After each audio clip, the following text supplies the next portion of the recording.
de contestar, ¿sí? Buenas noches, Occidente, buenas noches, Lucas, ¿cómo estás?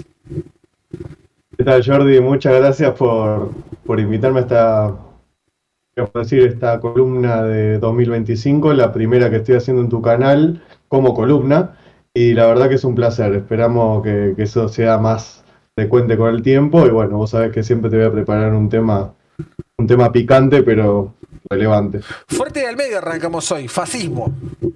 Hoy fuerte en el medio, sí, exactamente. A ver, ¿por qué?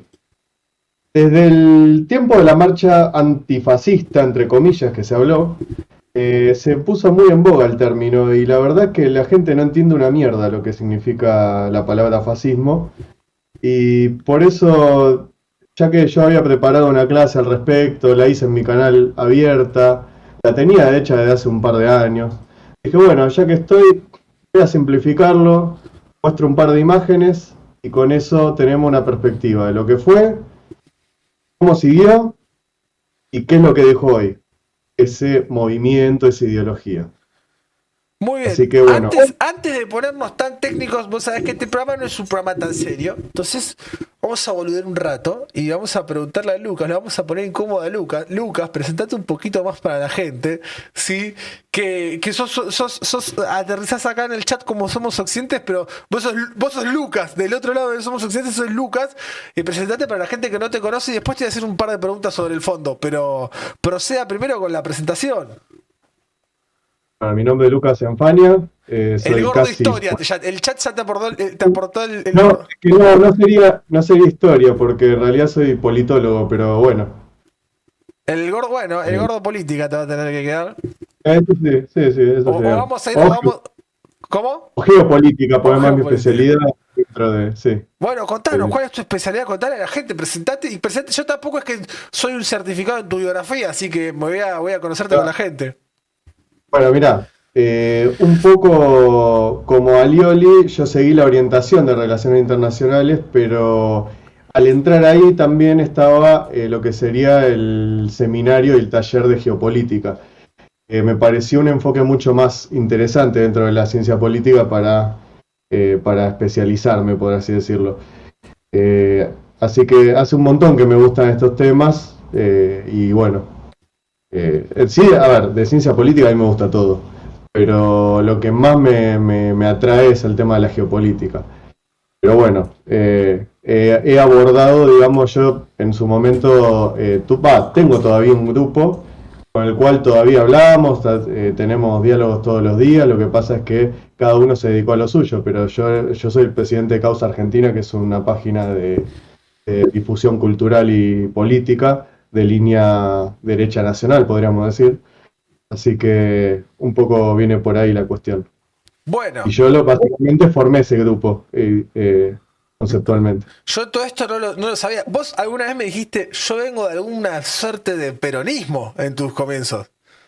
Sí, sí, yo soy de alguien de derecha que viene del peronismo, sí. Bueno, y quiero saber entonces que me expliques, porque yo te lo dije, te lo iba a decir ayer porque no terminé mandando el audio, porque yo charlo un poco con Lucas y Lucas le mandás un audio y te tira comienza la clase, es literalmente un profesor. Y yo te dije, bueno, me copa charlar con vos porque hay muchos temas que te escucho hablar desde el conocimiento, desde lo académico quizás, que uno por ahí a veces no lo tiene tan presente. Y la primera pregunta que te voy a hacer para desburrarme es, ¿qué significa la bandera que tenés ahí atrás? Así como Alioli tiene la Betsy Rose, que te explica qué es la bandera de la Confederación, que ahora la bajó para esta temporada, ¿qué es la bandera de atrás, esa bandera que vemos con las estrellas? Bueno, también es una bandera de confederación, pero de acá. Es la bandera que había lanzado Pueyrredón en el año 1818, era para la Marina de Guerra. Y esa bandera, en realidad, esta tiene 24 estrellas porque son las 24 jurisdicciones provinciales o subnacionales si contamos la ciudad. Pero en esa época eran 18, porque eran las 18 provincias unidas del Río de la Plata. Entonces, era un poco la primera idea confederal empezó ahí también. Así Bueno, que yo como soy afín a la idea de una federación, más que un estado unitario, por eso tengo esa bandera. me parece algo que tengo ganas en algún momento que charlemos de historia argentina. Obvio. Me parece que vamos a tener el tiempo. Y hoy vamos a hablar de fascismo. Esto lo empezamos a hablar para que la gente sepa que venimos preparando esta temporada hace rato largo. Lo empezamos a hablar cuando fue la marcha a principios de febrero, ¿no?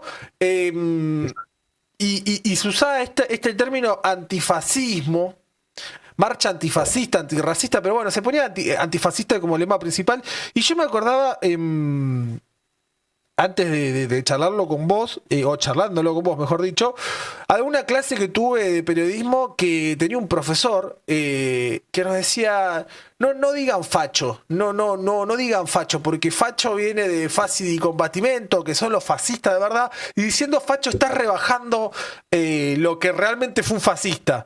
Y siempre se me viene esa clase, creo que era Mariano Beldi, que el profesor es un periodista conocido, que me dijo eso y Sí. charlándolo, ¿cómo se me vino eso, no? Como, ¿por qué fascista, por qué antifascista y por qué no?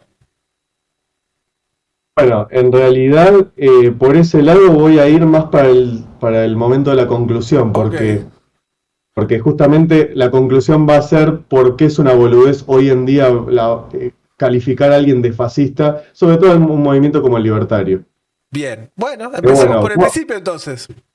vamos por el principio, vamos a tratar de ir lo más rápido posible en el sentido de no ir al detalle más mínimo, pero sí a lo más importante. Primero, ¿cuál es la Tranquilo, definición de la... tranquilo que acá nadie nos va a correr, Lucas, ¿eh? Si necesitas tiempo para desburrarnos a todos juntos, tomate el tiempo No, que no, necesite, que el chat también te va a estar preguntando. no, bueno, sí, eso, seguro. Bueno, acá primero traigo la definición de la RAE, que dice que el fascismo es una ideología, movimiento o forma de gobierno de carácter totalitario, antidemocrático, ultranacionalista y de extrema derecha. ¿Por qué traigo esta definición? Porque no sirve para nada. Primero que nada, la traigo justamente porque no sirve para definir concretamente lo que es el fascismo. El fascismo en realidad se define por las cosas que lo hacen único como fenómeno histórico y por las cosas que justamente no son compartidas por otras expresiones políticas. Porque es como cuando la izquierda se enoja que se le llama a cualquier cosa comunista, bueno, lo mismo aplicaría para el caso del fascismo, no se puede llamar a cualquier cosa fascista. Eso en primer lugar. Bueno, por otro lado, yo te hago una pregunta a vos, Jordi, y le hago una pregunta también al chat. ¿Alguna vez escucharon una definición de fascismo que no esté pasada por los anteojos ideológicos del liberalismo o del marxismo? ¿Cómo, a ver, cómo sería eso? Claro, ¿alguna vez escucharon o leyeron una definición de fascismo hecha por gente que no sea liberal y que no sea marxista? ¿Y cómo podemos nosotros llegar a saber eso si todo lo que fuimos viendo está como instalado culturalmente? Bueno, exactamente. Por eso hay que a veces ver trabajos académicos, sobre todo de gente que por ahí no ha trascendido demasiado, pero que uno se lo ha encontrado en la carrera y la verdad que lo agradezco. Tuve varios buenos profesores más allá de sus orientaciones. En primer lugar, hay un prejuicio en los liberales que dicen que el fascismo se reduce a una reacción antidemocrática, una reacción en contra digamos, del sistema democrático, una salida, digamos, en contra del liberalismo político. Después viene la izquierda o el marxismo, que dice que el fascismo se reduce a un fenómeno de una reacción burguesa que ya no le sirve la democracia y que por lo tanto utiliza una salida dictatorial para desempatar la lucha de clases, en favor obviamente del capitalismo. Y esto, la verdad que es no solo es muy reduccionista, sino que es inexacto. Es como que en realidad se queda corto respecto de lo que significó el fascismo a nivel tanto histórico como cultural. Porque antes que nada, y esto lo voy a tocar con principalmente un autor que va a ser la columna de esta primera parte, es un autor israelí, así que no les voy a traer a alguien de la ultraderecha fascista para definir esto, sino un académico que lo ha estudiado a fondo. Lo ha estudiado a fondo sin prejuicios, ni a favor ni en contra. Con lo cual, me parece que es una de las definiciones más acertadas que vi. Y el tipo dice que primero hay que sacarse esos prejuicios y después podamos empezar a hablar de lo que es el fascismo. Así que bueno, vamos a ver de dónde sale primero el discurso antifascista. En la Unión Soviética. En la Unión Soviética, el primero en enarbolar un discurso antifascista fue Trotsky, porque justamente en la discusión del Internacional Socialista, lo que primero se pone en boga es, bueno, ¿cómo le llamamos a este fenómeno? Bueno, a este fenómeno le llamamos que es un cesarismo, que es un bonapartismo, que es una reacción, es un fenómeno reaccionario, que no deja de ser masivo, no deja de ser popular en las masas, pero que al fin y al cabo representa los intereses del capital. Bueno, la Unión Soviética básicamente, después de Trotsky, después de que tuvo que exiliarse, asume Stalin y encontró que es una gran herramienta de no solo disciplinamiento interno de la Unión Soviética, sino también de disciplinamiento sobre las naciones, los países satélites de la Unión Soviética, para que se adapten a la política del buró soviético. Bien. Haciendo, digamos, el uso del fascismo. Exactamente. Pasan de un polo al otro.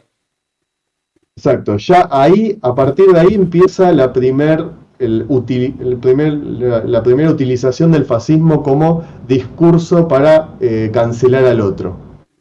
Bien. Y acá vino una palabra muy interesante, que es la palabra revisionista. ¿Por qué? Porque en la historia de la Unión Soviética, claro, como ellos reivindicaban el marxismo ortodoxo, hablar de un marxismo o un socialismo revisionista era casi un crimen, un delito casi, para la nomenclatura soviética. Era objeto de persecución. Ser revisionista era objeto de persecución, es decir, correrse de la tradición o de la ortodoxia marxista era un objeto de persecución como si fuese una religión. De hecho, a la China de Mao Zedong, cuando la Unión Soviética empezó a tener tensiones, ya la calificaba de revisionista. Ahora, esto del revisionismo es clave porque vamos a entender que en Europa, o por lo menos entre Rusia y la Europa occidental, se dieron tres variantes, por lo menos importantes, de lo que es el socialismo. Y el fascismo surge de una de ellas. Ok. Acá voy a contestarle a Chosacanos que dice Jordi, si es el que está en una entrevista, es un video grabado, qué genio. No, son las 20:58 y estamos en vivo, ¿no? ¿Vos qué decís, Gorda? Estamos en vivo. La Gorda dice que estamos en vivo también, así que dale nomás, que no nos interrumpa la gente diciendo que está grabado, amigo, dale, estamos en vivo. Bueno, sí, estamos en vivo hace como 4 horas, dale. ¿No? ¿Cuánto vamos de vivo? 1 hora y media, bueno, yo dije 4 horas, me lo creí yo mismo. Bueno, vamos, re. Bueno, ¿por qué es importante el tema del revisionismo? Porque el socialismo revisionista, el primero, podríamos decir que hay una primera variante de socialismo revisionista que es el reformismo, lo que hoy conocemos como socialdemocracia. Okay. No sé si le suena. ¿Qué sería hoy? Yo te iba preguntando por ahí la pregunta más boluda, pero yo me quiero sacar todas las dudas para que el que está en el chat también. ¿Qué sería hoy, para que lo entendamos, la socialdemocracia?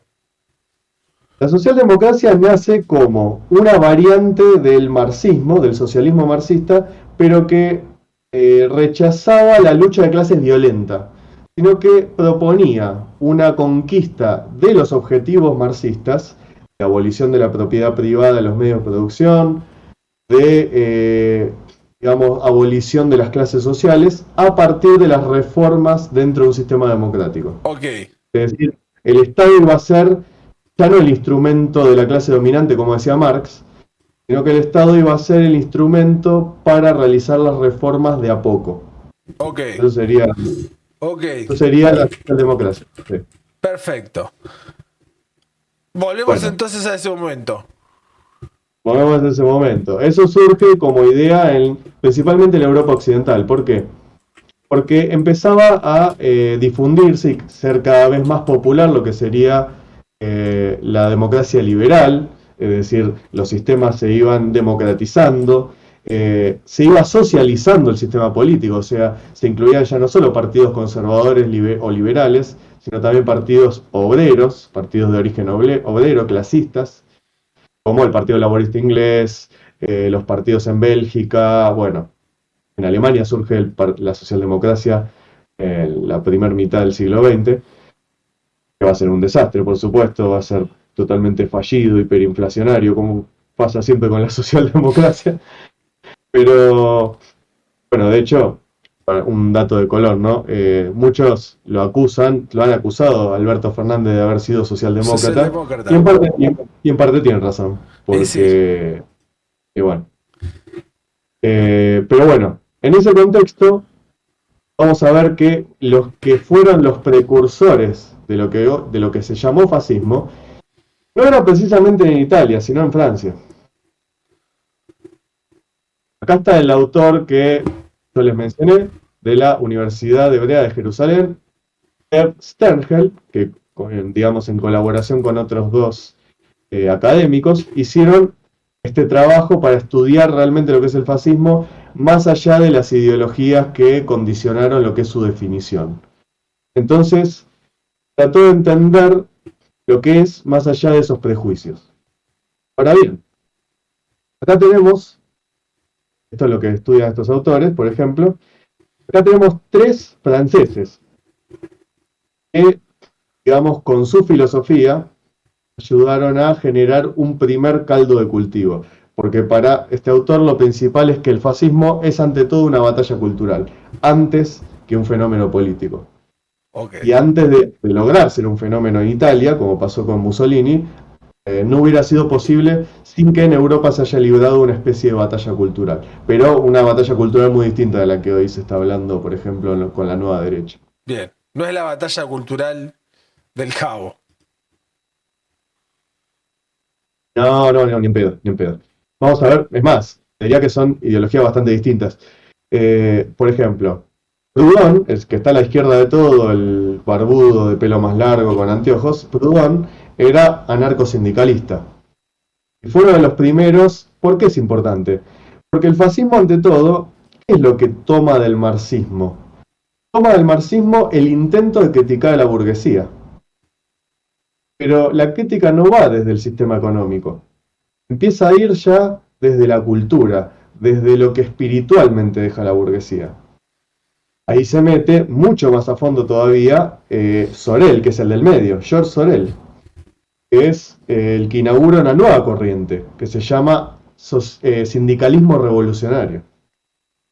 Sorel creía que la lucha de clases se iba a dar por el sindicalismo y no por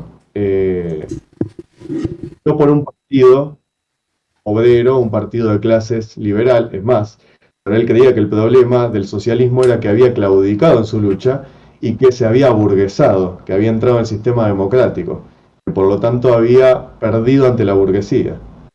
Entonces, Sorel reivindicaba toda una mística belicista, ¿no? Guerrera, toma mucho a Nietzsche, mucho el vitalismo, diciendo que Europa perdió la virilidad con esta cultura burguesa afeminada. Ahí vamos viendo un poco lo que es el caldo de cultivo típicamente fascista, ¿no? El culto por la violencia. De hecho, él tiene su famoso libro de reflexiones sobre la violencia, muy bueno para leer, es un buen material para entender cómo se pensaba en esta época. Y al lado tenemos a otro, que era de otro ámbito, podríamos decir de la derecha monárquica de Francia, que era Charles Maurras, politólogo. Bien. Maurras tenía muchas cosas en común con Sorel, porque el tipo era un tipo que reivindicaba la monarquía, pero al mismo tiempo no reivindicaba la última dinastía que hubo en Francia, que fue para él totalmente decadente. Es como que para él la Revolución Francesa era inevitable que pasara con esa monarquía. Entonces, Maurras lo que quería era restaurar el sistema monárquico, que encima, esto es interesante, en Francia, antes de la Revolución Francesa, no solamente era una monarquía, sino que era una confederación. Ok. Con lo cual, el Estado era un poquito más descentralizado que lo que fue con la República. Y él reivindicaba un tipo de monarca que sea más bien popular. No era populista, pero sí que el monarca tenía que tener un fuerte apoyo por parte del pueblo para él. Entonces, vemos que ideas que pueden venir del socialismo e incluso de la derecha van comulgando en algo que es la lucha contra el enemigo, que es la democracia liberal, la burguesía, sobre todo el espíritu de la burguesía, que era un espíritu de rendición, un espíritu de pasividad, un espíritu de rendirse ante la vida, de justamente que termina matando espiritualmente a la nación. Y precisamente lo que empieza a hablar toda esta gente es de revitalizar a la nación. ¿Cómo? Bueno, ustedes no sé si conocen que el marxismo se dedicó muchas veces a hablar de que hay un sujeto revolucionario que era la clase obrera. No sé si lo conocías eso. Sí, sí, pero hasta ahí. Yo voy a tratar de... Todo hasta ahí. No hay problema, pero yo lo pregunto porque, por las dudas, pues si no lo aclaro, pero para el marxismo existe un sujeto revolucionario que es el trabajador, o mejor dicho, el proletario. Es el que precisamente se diferencia del capitalista o del burgués a partir de la no posesión de los medios de producción. Perfecto. Sí, como acá me ponías en el chat. Sí. Bueno, no. Prefiero que si tenés que sobreexplicar, vos sobreexplicá para que se entienda. Explayate. Por eso. Bueno, como veían que las ideas socialistas en Europa avanzaban solo desde lo digamos, del reformismo, desde la socialdemocracia, veían que el trabajo, o el proletario, el obrero de fábrica, el típico obrero de fábrica, había dejado de ser revolucionario. O en gran parte dejó de ser revolucionario para aceptar la democracia, aceptar el sistema capitalista y que se podía reformar sobre ese sistema. Ok. Y lo que encontraron los europeos, sobre todo de la posguerra, de la Primera Guerra Mundial, es que hay un nuevo sujeto revolucionario que no quiere el status quo de la época. Era ya no el trabajador de la fábrica necesariamente, sino cualquier tipo de trabajador que patrióticamente se enlistó y fue a combatir, es decir, al veterano de guerra.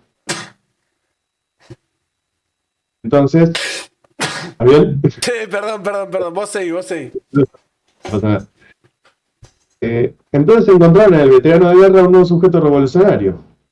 Entonces la retórica del socialismo terminó vaciando de contenido a lo que al principio era el socialismo, ya hasta el punto en que este socialismo, como dije en un principio, revisionista, ya no quería ni la lucha de clases, no quería abolir la propiedad privada, no quería ni siquiera abolir el lucro. Lo que quería era poner a producir al país y recuperar la vitalidad nacional. Acá Pablo Estéreo pregunta en el chat de qué año estamos hablando más o menos, como para ubicarlos en tiempo y forma. Proudhon, Sorel escribieron muy pegado a los finales del XIX y principios del siglo XX, 1900 y pico. Y Morraz también. Bien, estamos hablando que esto fue todo antes de la Segunda Guerra.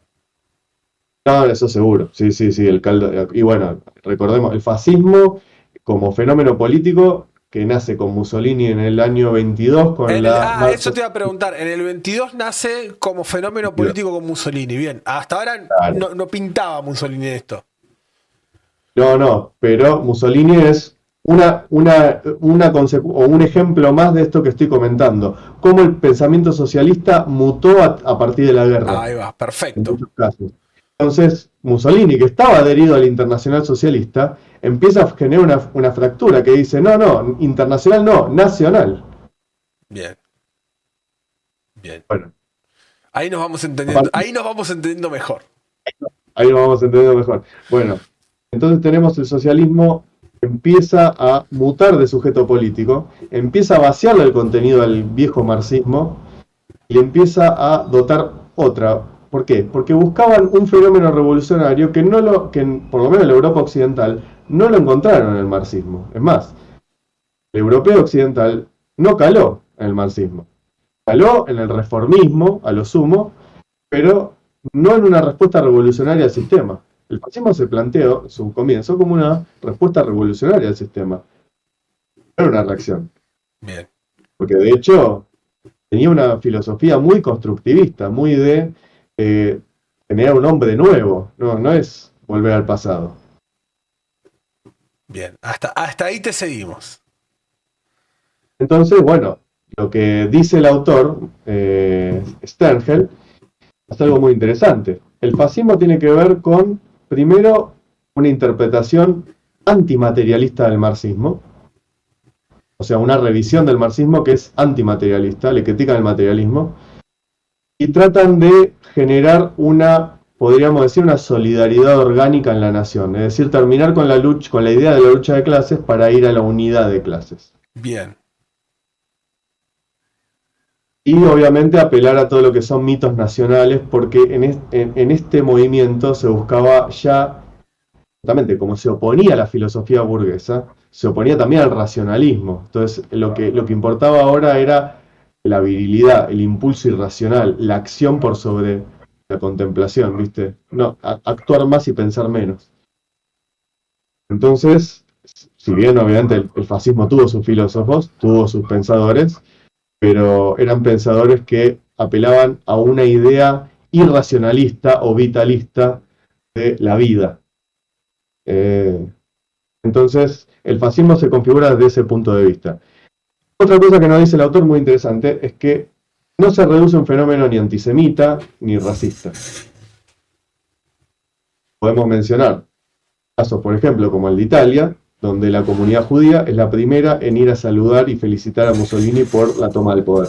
Mirá. ¿Cómo llega Mussolini al poder? Para ponernos un poco en contexto.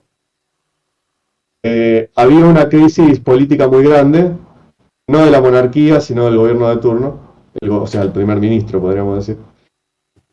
Hay huelgas en las calles, hay mucho caos, y el FASI de combatimiento ya estaba formado, surgió como una respuesta para tratar de que no se fracture el país, es decir, por lo menos lo que... Para más o menos para que nos pongamos en contexto, ¿qué eran los FASI de combatimiento? Era justamente una fuerza política paramilitar. Ahí va. Que surge, claro, que surge justamente de veteranos de guerra. Bien, ya funcionaba como el brazo armado de qué parte de la política italiana, o funcionaba en paralelo. Bueno, justamente funcionaba como del Partido Nacional Fascista, que lo funda Bien. Mussolini. Bien. ¿En qué año funda? En el 22 toma el poder, pero ¿en qué año lo funda? El Partido Nacional Fascista, si no me equivoco, en el 10. No, o sea, en el 19-20 lo funda. Bien. Ahí nomás. Bien. Ahí nomás, no tardó mucho entre la fundación del partido y después la toma del poder con la marcha sobre Roma. Bien. Pero bueno, como dato curioso, la comunidad judía de Italia lo fue a felicitar. ¿Por qué? Porque la comunidad judía de Italia, a diferencia de otros países como en Francia o como en Alemania, era una comunidad que se identificaba muy fuerte con el nacionalismo de ese país. Porque cuando fue la unificación de Italia como Estado-nación moderno, ¿no? Que le hizo el movimiento de Risorgimento, ¿no? Con Giuseppe Garibaldi, bueno. Los judíos, antes de la unificación, que el país estaba como fragmentado en pequeños estados, ¿no? Los estados pontificios, el estado de Venecia, bueno, Florencia, etc. Justamente en esa época los judíos estaban en un gueto, vivían en guetos, y lo que los integró a la vida nacional fue el nacionalismo de unificación italiano, el Risorgimento. Entonces se identificaron con el Estado italiano como Estado nacional recién fundado. Por eso, cuando Mussolini asume con esta impronta tan nacionalista, de unidad nacional, lo apoyan. Además de que, bueno, muchos eran empresarios y no querían el avance del comunismo. Perfecto. Luego, el racismo es un fenómeno que ya existía tanto en Alemania como en Francia, inclusive en la izquierda, tanto alemana como francesa. Ya existía el antisemitismo y el racismo, sobre todo en Francia, existía por parte de la izquierda socialista y también, por supuesto, de la monárquica. Francia en general ya era una sociedad muy racista y lo que dice el autor es que son cosas que tienen más que ver con el fenómeno local, folclórico, que con lo que define el fascismo en sí. Bien. Vamos a pasar un poco. Dale. Polémica. Voy a preguntar, ¿alguien en el chat tiene una pregunta? Porque habían hecho un par, pero se me fueron. Dice Toletum, que siempre tiene una pincelada para aportar, dice: somos Occidente, tenés pinta de politólogo, le pegaste con la carrera. Sí, soy más. Y no tengo, a ver, no tengo ninguna pregunta acá, mano, pero bueno. Seguimos, si te parece, si surge alguna, la contestamos. Vale, sí, sí. Bueno, la correlación peronista, ¿por qué? ¿Por qué es necesario esto? Porque siempre surge en el debate esa cuestión de que no, Perón era Sí, sí, sí, ultrafascista por... eso estaba hablando Chemate en el chat, mira. Bueno, no. Para ir bien a lo concreto, el peronismo puede haber tomado retóricas, puede haber tomado estilos, acá lo vemos, ¿no? Del lado izquierdo están algunas de las obras de Marinetti, del futurismo italiano, que era muy afín, fue una pata del fascismo en el futurismo italiano como movimiento artístico, ¿no? Que vemos esa cuestión del avión, la unidad nacional, la industria, todo eso que florece en la nueva Italia, la Italia del hombre nuevo fascista. Bueno, del otro lado también tenés una impronta muy parecida por parte del peronismo, pero hay diferencias sustanciales del peronismo con respecto al fascismo. En primer lugar, el peronismo no es un fenómeno revolucionario. Es más un fenómeno, si se quiere, de construcción, de construcción y de consolidación del Estado Nacional, pero no es revolucionario. El fascismo sí nace como un fenómeno revolucionario, y sobre todo en Alemania. En Alemania, de hecho, llega al punto de terminar casi de cuajo con el ejército regular e instala el ejército paralelo de las SS. ¿No? Antes por ahí un poquito antes en el tiempo, cómo termina dándose la expansión de la... ¿Cómo llega el fascismo, por ejemplo, a la cabeza de Hitler? O sea, ¿Hitler lo ve a Mussolini y dice es por acá? ¿O son procesos que se van dando en simultáneo y cada uno después se encuentra en el poder y termina armando la alianza? Lo hablo desde el desconocimiento, te pregunto. No, un poco sí, lo vio de Mussolini, por supuesto, era su admiración, pero además de eso, es un poco también lo que venía comentando, ¿no? Fenómeno de trincheras. Él Bien. también participó. Hay un apodo que se le usa para justamente no nombrarlo y que no te baneen. Está el pintor austríaco o, como dice un conocido, el cabo bohemio. Ok, tampoco podemos decir el Duce. No, Tampoco. no, me refiero al de bigote. Ah, listo, listo, listo, listo. Pensé que era. Listo, está bien. El de Un bigote. apodo, El tío Adolfo le dicen en el cabo bohemio el porque cabo de miedo. ¿Por qué? le ¿Por gustaba qué? el arte. Ah, por el arte. Recordemos que todo tiene la teoría de que no hubiera sido posible si no lo hubieran echado de la Academia de Bellas Artes. Claro, el tipo quería ser pintor y terminó siendo el genocida más grande de la historia de la humanidad. Le pifió por. Ese tenía pinta, pinta de la carrera que tenía, o una o la otra. No, uno se caga de risa, pero Hillary Clinton, Bill Clinton eran dos hippies y mirá lo belicistas que terminaron siendo Mirá los dónde dos. terminaron siendo. Bien, entonces llega estas ideas medio que las va tomando Hitler. Bueno, para que no nos bajen el video porque te lo bajan en serio. Eh, Claro, pero que el pintor austríaco va tomando las ideas de Mussolini y ¿qué también, diferencia? Por ahí vamos por la misma. ¿Qué diferencia a el fascismo de Mussolini al alemán? bueno, el componente racial es obvio, ¿no? Es el más obvio de todos. Bien, Y el fascismo tano no iba en esa vía, digamos. no, era más de reivindicar la herencia del Imperio Romano, obviamente de una forma totalmente tirada de los pelos, descontextualizada, pero trataba de generar una mística del Imperio Romano, no desde el lado del racismo, sino del lado de la herencia cultural.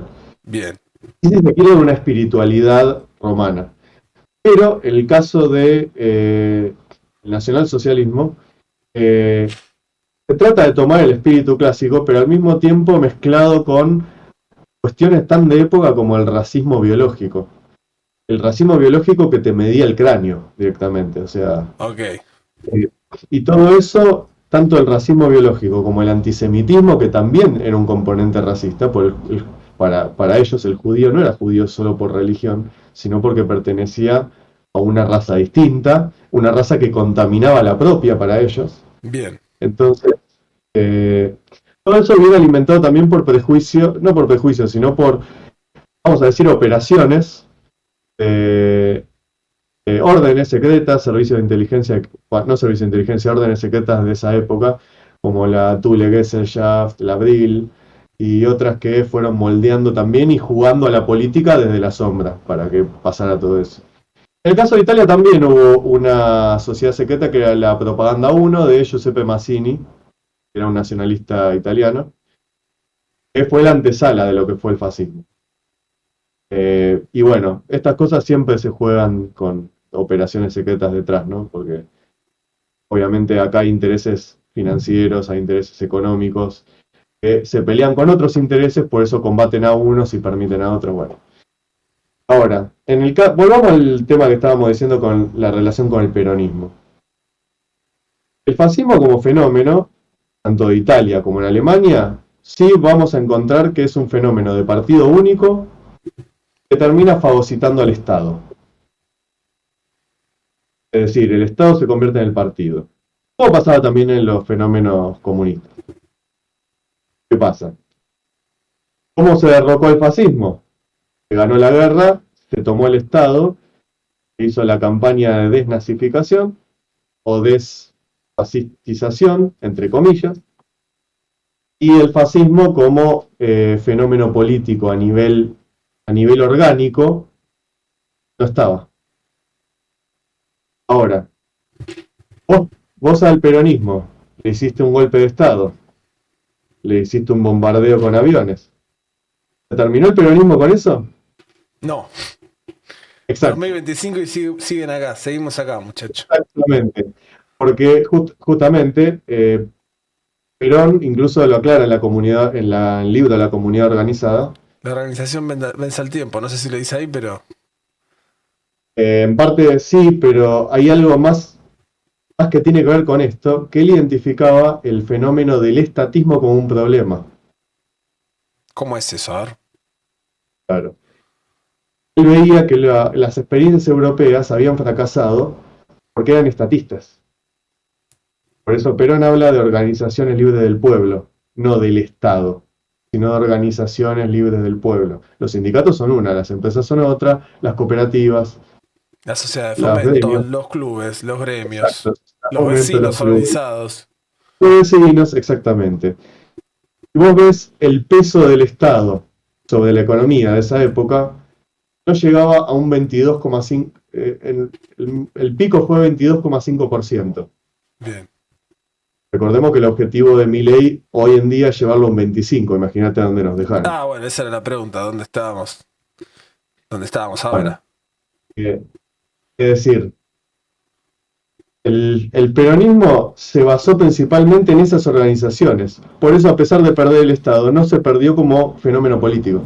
Bien. Y justamente, no es un detalle menor, porque es lo que hace que el peronismo sea un fenómeno orgánico, que es lo que no logró el fascismo. El fascismo quiso ser orgánico y terminó siendo el capataz que te caga palos, que te agarra el macanazo, te agarra macanazo, digamos. Que es un poco la crítica que le hacen algunos escritores tradicionalistas. Bueno, pasamos un poco. ¿Qué dejó el fascismo después de la Segunda Guerra? Algunos identifican a Franco, tenemos ahí a Francisco Franco de España, y a Antonio Oliveira de Salazar en Portugal, que era el fascismo que quedó en Europa. Y yo voy a decir que si bien tuvieron relación con fenómenos fascistas, Franco por supuesto tuvo la falange española en su país, que fue parte de lo que sería el bando de los nacionales en la guerra civil.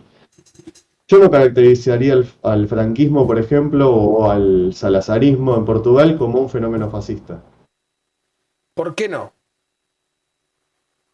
Porque no tiene las características ni de formación ni de resultados que el fascismo histórico. Han sido fenómenos corporativos, como fue la aplicación de la economía fascista. Pero, a diferencia, fueron mucho más afines al capitalismo y, si se quiere, ¿qué pasa? En todos los fascismos que hubo durante la entreguerra, hubo bandos de izquierda y bandos de derecha. pero estaban integrados. A partir de que termina la Segunda Guerra, la gente que simpatizaba con alguno de esos bandos terminó dividiéndose y formando movimientos nuevos, expresiones políticas nuevas, pero bueno, terminaban, viste, como un poco como el Partido Obrero, viste, en ese 2-3%. La cosa es la siguiente, es increíble cómo la izquierda, de lo que fue la idea del fascismo, terminó calando mucho más hondo y siendo mucho más doctrinaria y dogmática que la derecha. La derecha terminó siendo más pragmática. Y uno ve, por ejemplo, en la imagen de la izquierda de todo, Revolución Boliviana, es una imagen del movimiento nacionalista revolucionario de Bolivia. Es un movimiento que era filonazi, directamente. Y uno dice, ¿cómo? Sí, eran filonazis. Eran germanófilos. Pero tenían ideas de izquierda. Sí, pero tenían ideas de izquierda. Ellos interpretaban el fascismo como una idea de izquierda que era la verdadera reacción contra el capitalismo. Bien. El primer movimiento indigenista en Bolivia fue ese. Ok. Luego tenemos otras influencias en un movimiento como el de Jorge Eliezer Gaitán en Colombia. Era un tipo que era del Partido Liberal, que era un partido que trataba de reivindicar mayores derechos sociales. No olvidemos que los derechos sociales nacen en la Carta del Laboro de Mussolini. Eso no hay que negarlo. Bueno, Gaitán se llenó de toda la impronta, por lo menos discursiva, del fascismo en contra de las clases dominantes. Acá nace el discurso típicamente populista, podríamos decir latinoamericano, empieza a tomar fuerza ahí. En ideas que vienen del fascismo, pero que después son adaptadas para un contexto más de izquierda, por lo menos discursivamente. Después, en aplicaciones vemos otra cosa. Pero en los casos de Bolivia y Colombia yo diría que sí, lo son. En cambio, los fenómenos de Franco y de Salazar diría que son más un desarrollismo de derecha, ¿no? Un capitalismo corporativo, como el de Corea del Sur, si se quiere, nacionalista, con presencia del Estado, pero al mismo tiempo inversiones privadas, fuerte crecimiento de la economía privada, de la exportación, bueno. Una serie de cosas que tenía que ver con un contexto de reconstruir el país después de la guerra, sobre todo España después de la guerra civil. Bien. Te voy a hacer una pregunta en el medio que Toletum ya la hizo varias veces, la tengo que hacer. Jordi, preguntale si el comunitarismo de McIntyre es para el facho o para un nuevo concepto de nacionalismo. El comunitarismo de McIntyre está más relacionado, como el de Taylor, por ejemplo, ¿no? El de Charles Taylor, estaría más relacionado, diría yo, con el peronismo inclusive, que con el fascismo.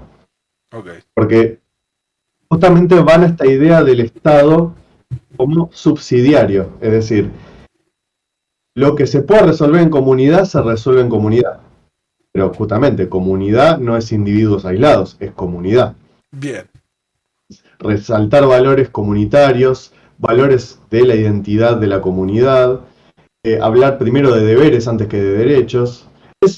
Básicamente, es la base del pensamiento conservador clásico, que en esta época se llama comunitarista porque es el nombre que le dieron al nuevo conservadurismo, si se quiere. Pero es un pensamiento que tiene al Estado como subsidiario, es decir, lo que no puede resolver la comunidad, ahí entra el Estado. Pero si no...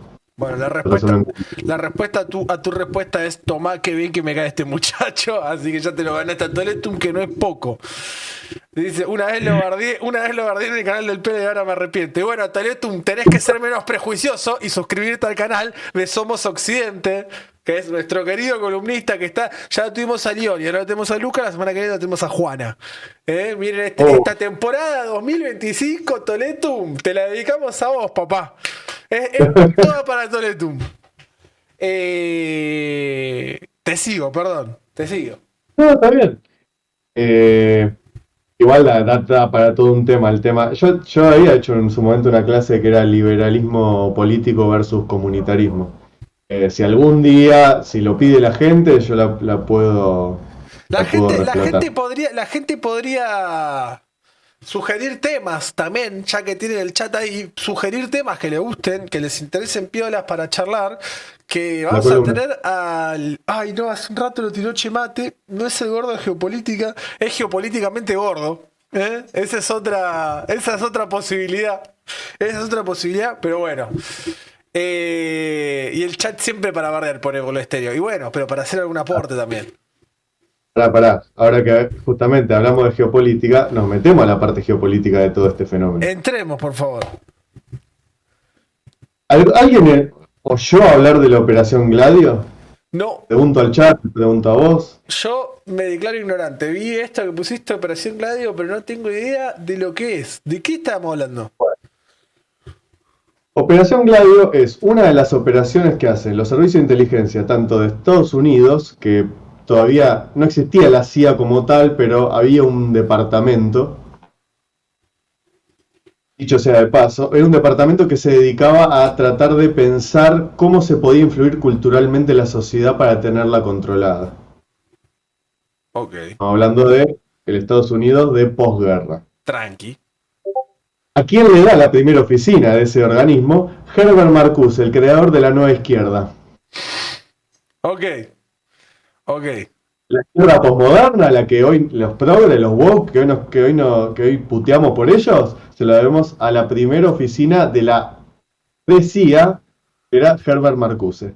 Ok. Bueno, esa misma oficina, con otro, obviamente otro equipo, pero con los servicios británicos, agarraron.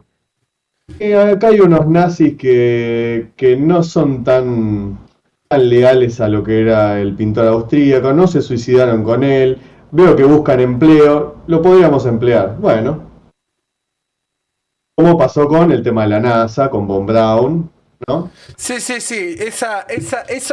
Viste que yo siempre cuando veo yanquis acusando a los argentinos de nazis en Twitter porque no tenemos población negra, digo, wait. Los mismos yanquis que llenaron sus organismos estatales de nazis porque les servía la tecnología que estaba preparando el tío Adolfo, mientras a Hitler se boleteó allá en Berlín, ellos dijeron, no hace falta. Y bueno, los rusos hicieron lo mismo, los soviéticos.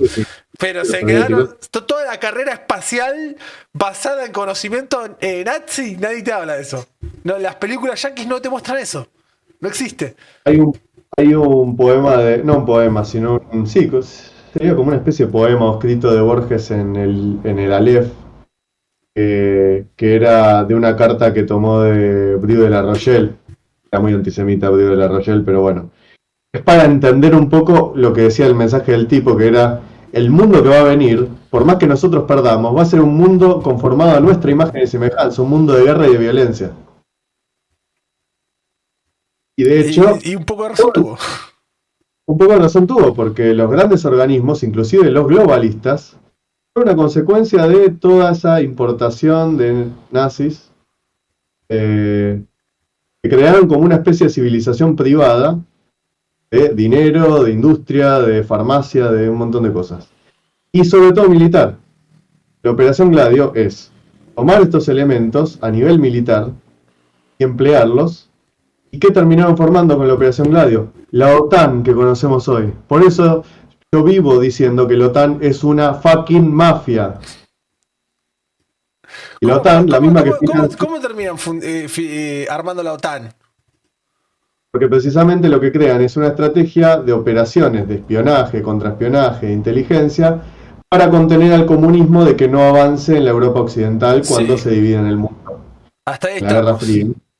Exacto. Bueno, a partir de dividirse el mundo, ellos hacen un tendido de operaciones que van desde operaciones de inteligencia, tácticas guerrilleras, creación y utilización de movimientos extremistas de izquierda y de derecha, para hacer operaciones, para hacer atentados en países soberanos y con eso generar un clima para decir necesitamos a la OTAN. Ok. Y así la OTAN se va expandiendo. Bien, te voy Pero es una expansión de un entramado político-militar que nace de poder privado, es decir, que coopta a los estados. Ahí tenemos un primer antecedente, si se quiere, de el Consejo de Seguridad de la ONU, o es, podríamos decir, un organismo paramilitar del Consejo de Seguridad de la ONU. Entonces, ¿qué tenemos? Acá tenemos abajo, podemos ver, por ejemplo, al día de hoy, a los ucranianos, ¿no? El batallón Azov de Ucrania es principalmente el que ha recibido gran parte del financiamiento o de los cargamentos de armas, etcétera, para luchar contra Rusia desde el 2014, inclusive de antes. Pero la Operación Gladio solamente hubo un par de declaraciones de lo que fue a nivel público en el 90 por parte de ciertas ex autoridades de la CIA y del MI6. Pero no se desclasificó nunca. O sea que está operativo. Ok. Nada más que hoy en día ya no es la Europa occidental, que ya está destruida, cooptada por el globalismo, sino ya más bien en la Europa del Este, donde todavía hay reacciones patrióticas. Ok.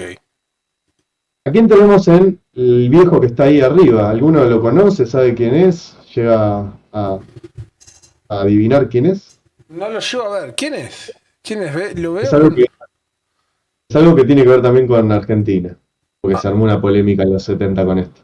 ¿Quién es? ¿Quién es el señor que estamos viendo?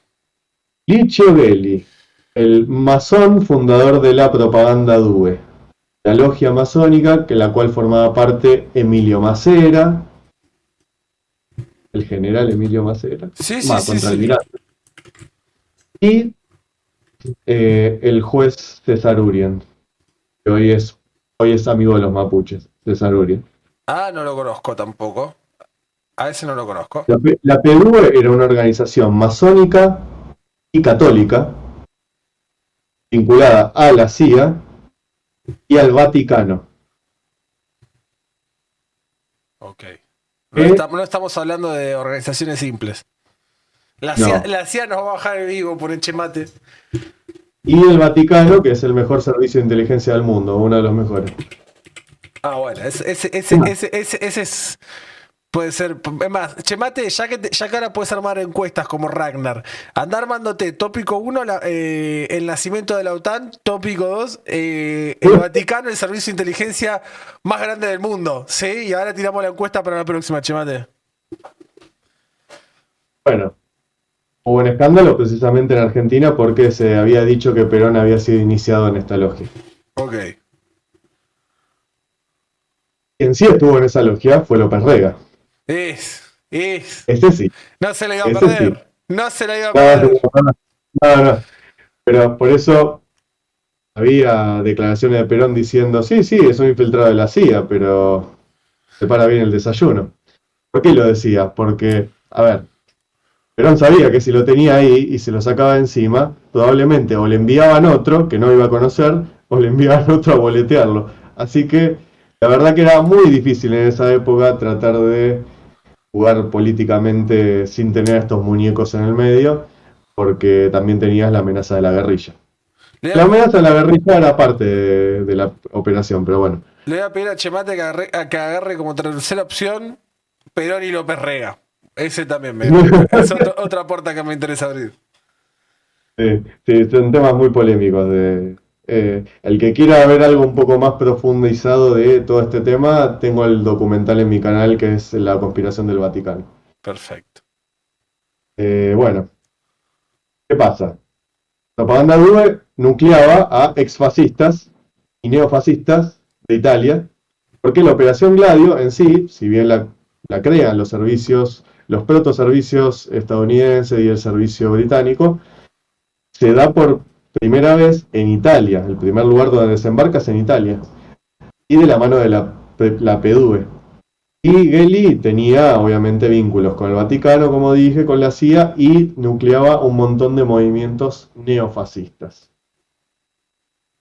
Justamente en base a todo esto se da el antecedente de que Mussolini firma en el año 29 el famoso Tratado de Letrán. El Tratado de Letrán es el que le termina restituyendo todos los poderes políticos a lo que hoy es el Vaticano. La Iglesia, que antes los estados pontificios, estaba a punto de sufrir el golpe final para terminar de desmoronarlo. Es decir, la cristiandad se iba a quedar sin un estado en sí que los represente, hasta que Mussolini firma ese pacto para justamente tener el visto bueno del Vaticano para su régimen. Y lamentablemente ahí empezaron todos los problemas. ¿Por qué? Porque precisamente el mundo que tenemos hoy, la Europa que ayudaron a conformar los globalistas, todo lo que es la progresía, todo lo que es toda esa mafia de poder global, en gran parte fue gracias a la ayuda que dio el Vaticano como Estado restaurado. Ok. Entonces, en parte el mundo hoy se lo debemos a eso. ¿Qué teníamos en Europa? Teníamos por un lado, como dije, ¿no? Había corriente más de izquierda, corriente más de derecha. Dentro de la corriente de izquierda, eran afines al nacionalsocialismo o al fascismo, tenemos a Jean Thiriart. Era este tipo que tenía ideas nacionalistas, pero al mismo tiempo nacional comunistas. Que creó un movimiento que se llama la Joven Europa, la Jeune Europe. El tipo agarró y juntó a un montón de elementos de lo que era la Francia de la ocupación alemana, con otros, se fue vinculando con diversos movimientos, inclusive del tercer mundo. Dentro de los apoyos que recibió Thiriart, el Frente de Liberación de Palestina, el movimiento de Panteras Negras. ¿Quiénes serían? Los supremacistas negros de Estados Unidos. Ok. Recibió, y el Frente de Liberación de Argelia también lo apoyó. Ok. Bien, candidatos bien variados. Estamos hablando de que este neofascismo o nacional bolchevismo, por eso puse Nasbol, ya existía antes en los 20, pero se reflotó muy fuerte en la Europa occidental después de la guerra. Ok. Por estos movimientos. Y consiguió mucho apoyo de movimientos del tercer mundo, como los que te mostré de Bolivia, de Colombia, y que de hecho todavía existen. Hay movimientos colombianos hoy que son de esa tendencia, que reivindican al barbudo Alexander Dugin, que es, digamos, un propagandista ruso. Bien.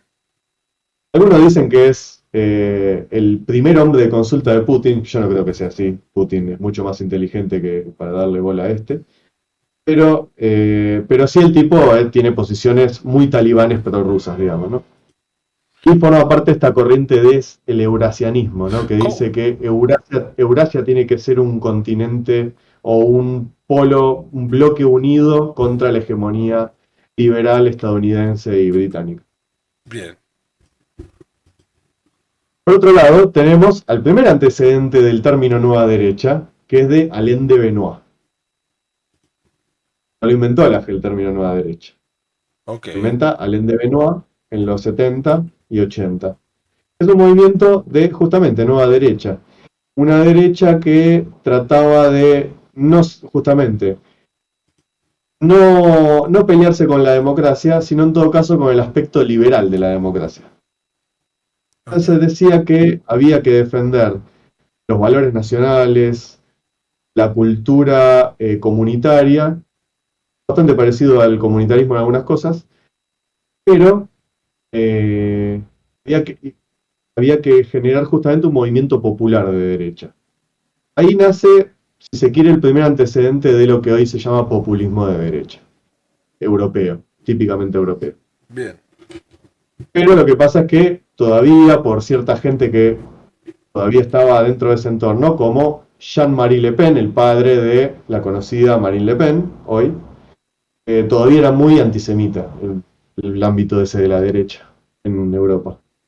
Era muy antisemita, muy racista, pero bueno, con el tiempo fue depurando ese tipo. Conservaban lo mejor del nazismo, digamos, lo que hacía, no lo mejor diciéndolo irónicamente, ¿no? Sí, sí, Sarcásticamente. obviamente. Sí, sí, sí, sí, sí, sí.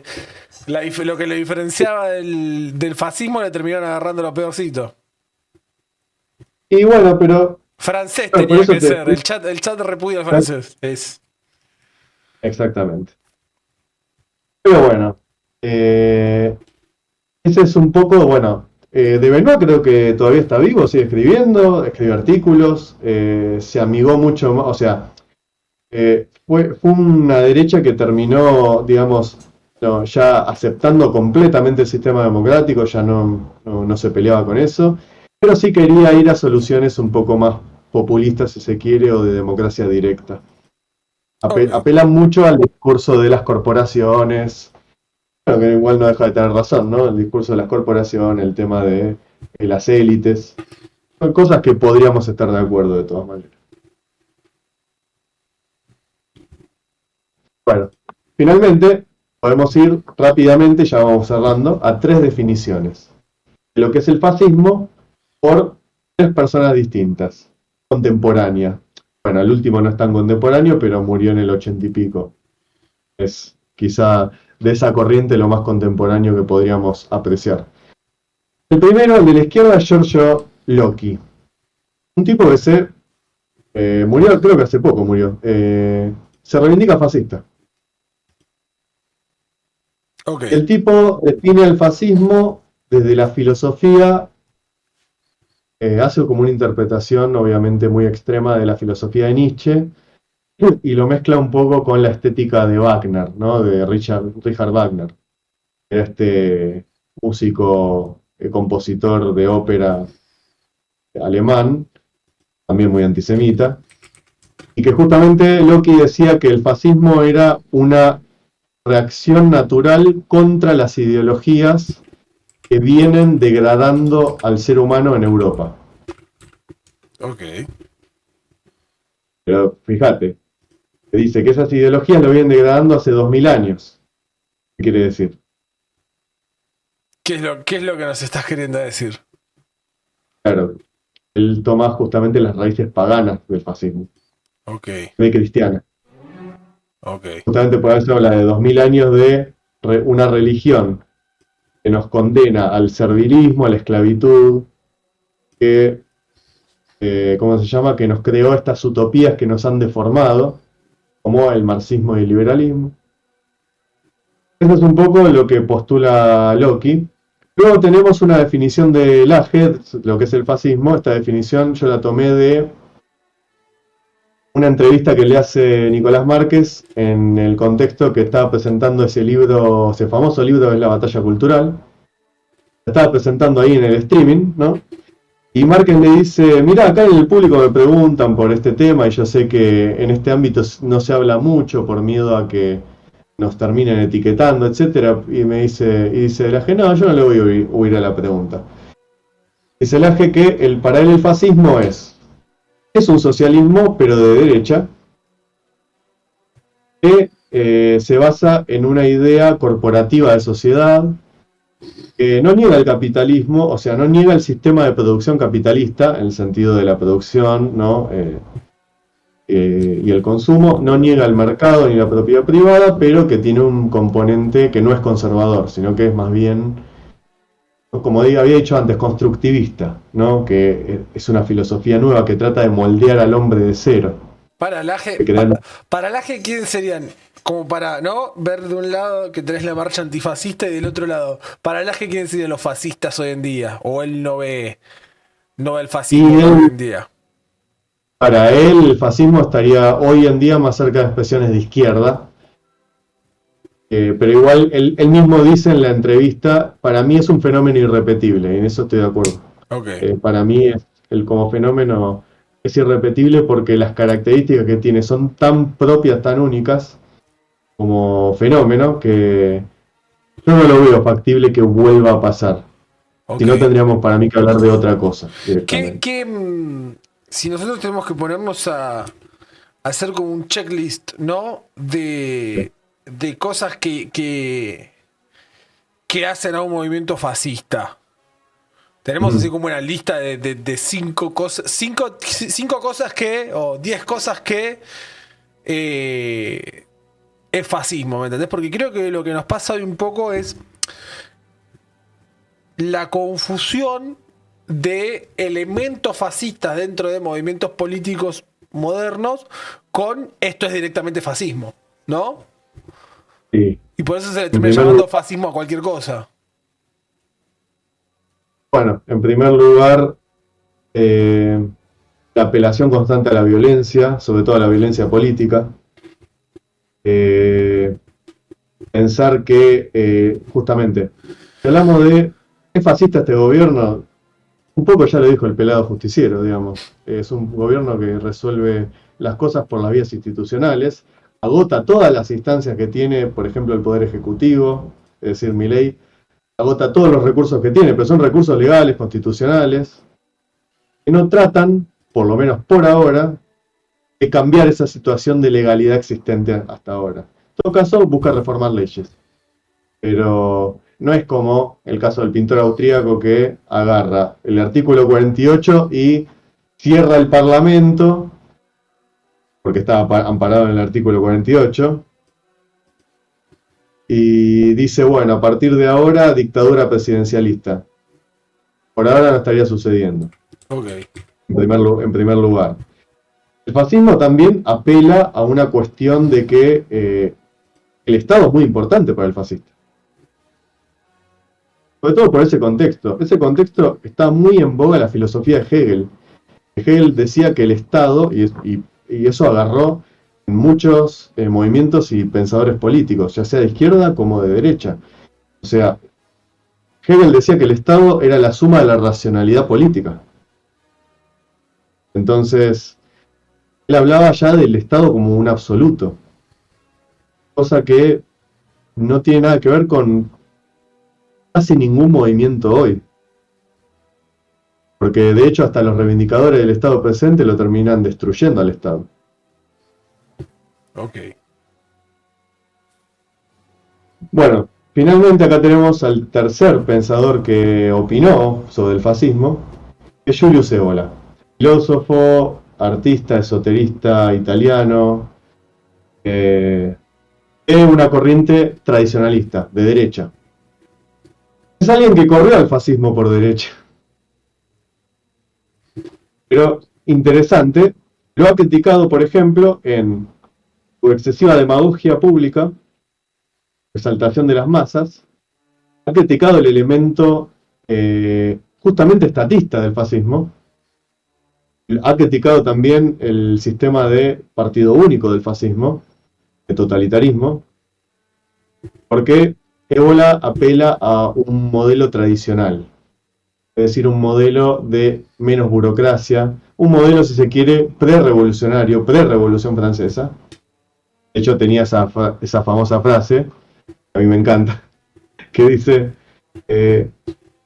mis valores se resumen en aquellos que antes de la Revolución Francesa cualquier hombre normal consideraba buenos.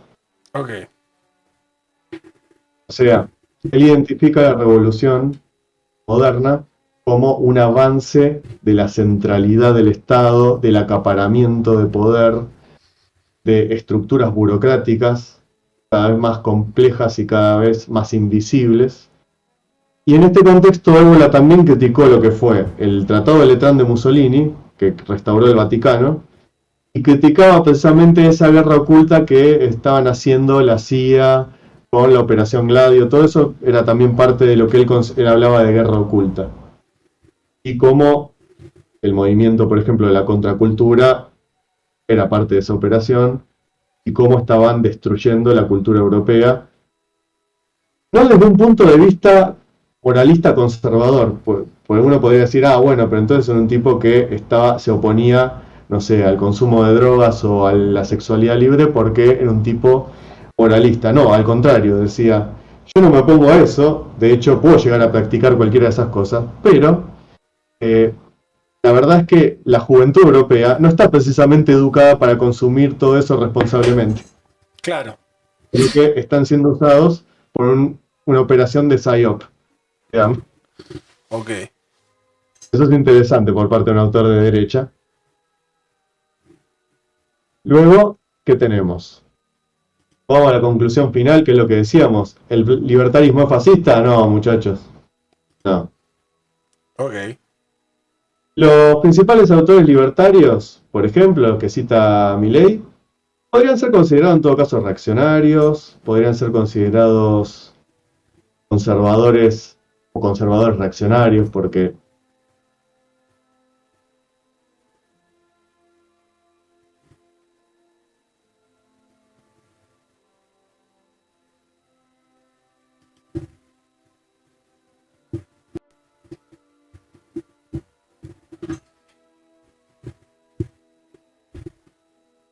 el movimiento libertario es completamente contrario a la idea de Estado, es mucho más cercano a que las autoridades sean naturales, que surjan de la comunidad las autoridades, y reivindican las jerarquías. Piensan que toda sociedad sana necesita jerarquías precisamente para que esta libertad del individuo no se convierta en algo perjudicial para sí mismo, para que el individuo tome las peores decisiones, sino que la vara moral viene por parte de las autoridades y las jerarquías naturales. Y finalmente, como había dicho en principio, así como la Unión Soviética empleó el antifascismo como discurso político en contra de la disidencia propia y en contra del otro lado del mundo, ese discurso lo toma la socialdemocracia y el globalismo para justamente atacar cualquier cosa que represente Occidente. Cualquier cosa que represente los valores de Occidente que hacen a nuestras culturas, más allá de que somos muchos países los que conformamos Occidente, pero tenemos una herencia común. Y justamente eso es lo que se está atacando. Por eso el antifascismo se usa nuevamente como un recurso que está totalmente vaciado de contenido. Como vimos, nada de lo que hoy se expresa políticamente es fascismo. Bueno, Con eso termino. y ahí tienen, hasta acá por hoy, la clase abierta de geopolítica, geopolíticamente gordo. Geopolíticamente gordos, vamos a ponerle, con Lucas, con Somos Occidente. Saben que se pueden suscribir a Somos Occidente. Muchas gracias, Lucas. Nos vamos a ver en 2-3 semanas ya de nuevo. Vamos, no hubo encuesta en el chat, así que esto es culpa de Chemate. Vamos a echarle la culpa a Chemate que no hubo encuesta en el chat. Así que probablemente lo elijamos por Discord, así que te podés sumar al foro del Hit en Discord. Te podés sumar también a nuestra línea de difusión de WhatsApp, que no la tenemos muy activa, pero la podemos activar. La verdad que la debo activar. O @ el Hit en redes, @ el Hit en vivo en cualquier red social. Esta columna que vieron hoy, Lucas, si quieren meterse en su canal van a tener mucha más información, obviamente, @Somos Occidente, y va a quedar subida a este canal. Muchas gracias, Lucas, nuevamente por ser parte. Un gusto el debut. ¿La pasaste bien? Recontra. Bueno, vamos a tener que ver qué tema elegimos para la próxima clase, profe. Un placer, Jordi. Cuando quieras y dale, lo vamos votando después con el público. Muchas gracias, Lucas. Y a ustedes les digo, chau. Les digo, nos vemos el viernes a las 7 de la tarde, de la noche, en este mismo canal. Y próximamente quizás en otros canales también. Tiraba ese y se iba.